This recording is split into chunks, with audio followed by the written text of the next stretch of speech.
Today I'm going to talk about ND filters for the DJI Spark. I'm going to explain what they are, what they do for you, and why you may want to use them. I'm also going to try to clear up some of those basic misconceptions, and hopefully that's going to be good information to help you decide if ND filters are right for you. So yeah, let's get to it.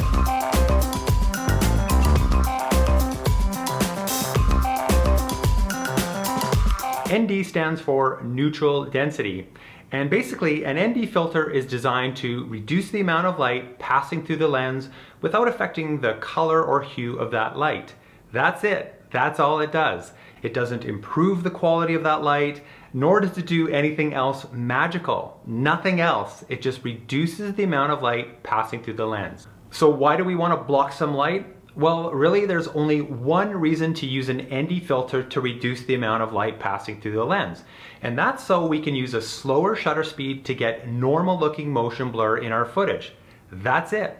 I say normal looking because using a shutter speed of 1 over twice the frame rate has long been an established rule of thumb in filmmaking, and it's what we're used to seeing when watching TV and film.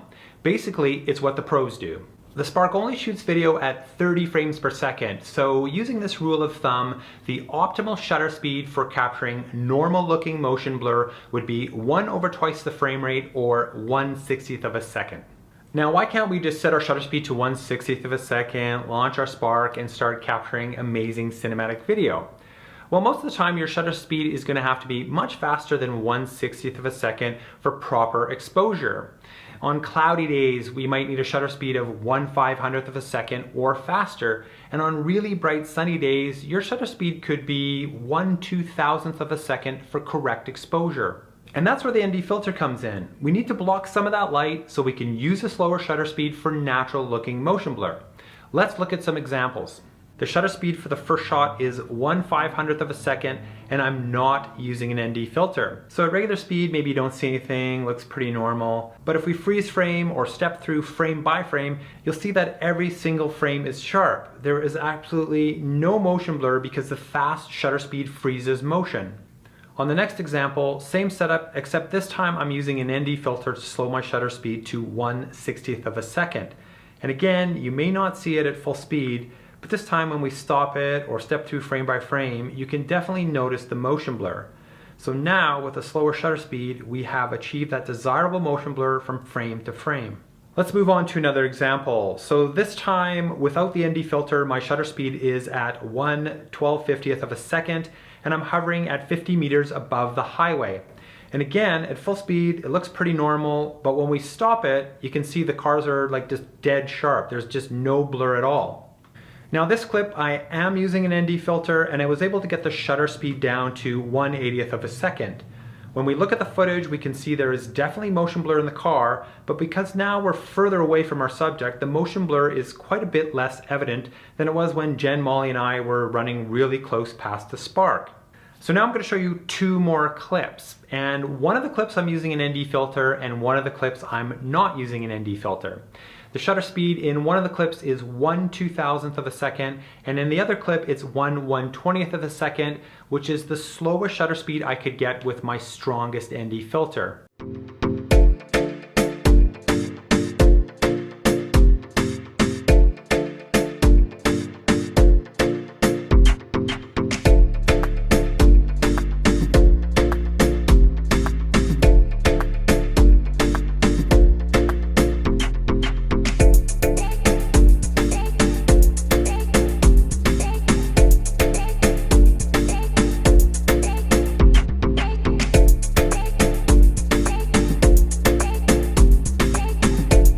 Okay, could you tell which clip was using the ND filter and which clip was not using the ND filter?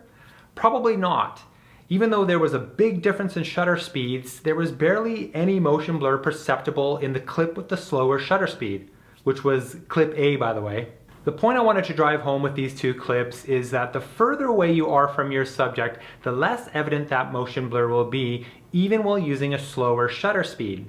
So if your shooting style takes you way up in the air, or you're taking shots with very little motion, ND filters are not going to make much of a difference to the look of your footage. The slower shutter speed will barely be perceptible. You'll know because you use the ND filters, but your viewer probably won't see it. If you've watched some of my other Spark videos, you'll know that I like to fly low and slow and really get up close to things.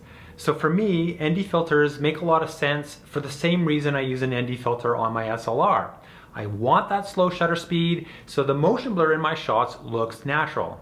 The set of filters I use are the Vivid Collection Cinema Series from Polar Pro. It's a set of 3 filters with different strengths for different lighting conditions.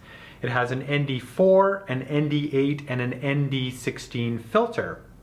These filters are good for lighting conditions ranging from low light, sunrise, sunset scenarios, all the way up to partly cloudy, partly sunny days. An ND16 filter isn't quite strong enough for really bright sunny days. For that, you'd need an ND32 filter. The great thing about these filters is they are polarized. Polarization reduces glare caused by light bouncing off of pretty much everything around you. Water, buildings, vegetation, and even the ground. You end up with more contrasty, more saturated, and sharper looking images in video. You can really see the difference the polarization makes. The filters weigh almost nothing, and the build quality is really quite good. Installing them is simple, and it's best done with the spark powered off so you don't stress the gimbal. Once installed, they stay in place. I've flown my Spark in windy conditions, I've flown it in sport mode, and I've even crashed with an ND filter installed and it did not come off. Losing a filter was kind of a big worry for me, but so far it hasn't been an issue. Another terrific thing about the Polar Pro filters is they have a companion app for your iOS or Android device. It's free and it helps you select the appropriate filter for your lighting conditions. It also has a bunch of extras like wind conditions, weather, sunrise, sunset times, and even KP index. Now, one downside to this particular collection is the ND16 filter is not quite strong enough for bright sunny days. With our activities, I end up shooting a lot in the middle of the day in bright light, and for that I would need an ND32 filter. Now, Polar Pro does make an ND32 filter. It is not polarized and it comes in a different kit. My only other quibble is the polarizing filter can be a little fiddly to adjust. Now, the filter is rotatable so you can adjust the strength, but there's no markings to tell you kind of where you're at. So what I have to do is I have to take it off my Spark, I put it up to my eye, and then I kind of dial it in to where I think is just right, and then I have to reinstall it. If I need to make an adjustment, I've got to take it off and do that whole process all over again. That's kind of a bit of a pain, but thankfully I don't have to do that too often. Overall though, I think the Polar Pro Vivid Collection Cinema Series filters are a great addition to any Spark owner's kit. Even if you're not concerned about motion blur or slowing that shutter speed down, I think the polarization itself, it just makes a big difference to the look of your footage, and for that alone, I think it's definitely worth it. Well, that's it for this one, guys. I hope that helped you to understand what ND filters do and how they can affect the look of your drone footage. And as always, thank you so much for watching, and yeah, you guessed it, I will see you in the next one. Look at that, I turned it so much I can't even see. Cool.